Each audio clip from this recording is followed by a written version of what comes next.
Hi, Gary O'Neill. Welcome back to N2ITIV Solutions. And today we're going to talk about that big ominous word called failure. And I was thinking back and kind of, really looking at all the different professions that we have. And, if you want to be a doctor, right, you go to school, you do your residency. If you want to be a financial advisor, you go to school, you get the right licenses to practice in that particular field.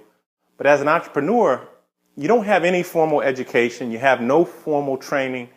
Everything is kind of bootstrap, on-the-job training. But we do have a school. We just don't recognize it. And that's really the school and what I like to call the university of failure, and that's where you kind of get your master's and your PhD at being an entrepreneur. And a lot of us don't look at it that way. But when you really, dig down and really think about, how an entrepreneur really gets an understanding of his business, it's a lot of times through failures. I mean, think of some of the big ones, the famous story of the Colonel, KFC, went to 1,009 banks before he got his business, financed properly.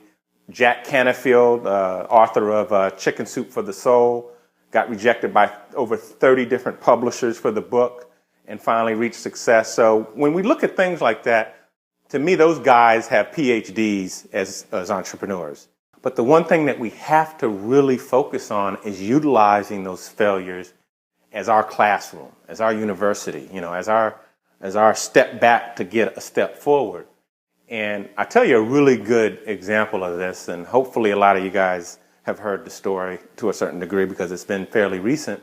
But I remember when LeBron James, a couple years back, lost the championship in basketball to the Dallas Mavericks. And they got trounced. I mean, they really got beat pretty bad.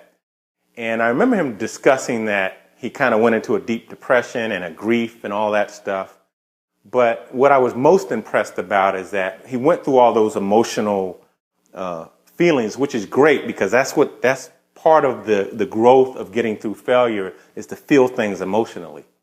And what he did say is he said he went back and went to work. He got out of his funk, he went back, got to work, worked on some of the things that he felt were missing in them getting the championship from the previous year.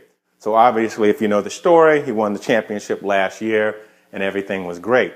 So, and I think as entrepreneurs, we have to do the exact same thing. We got to treat everything as a learning step, as something that we go through. We know it's part of the environment and the atmosphere of being an entrepreneur and making sure that we elevate ourselves past that.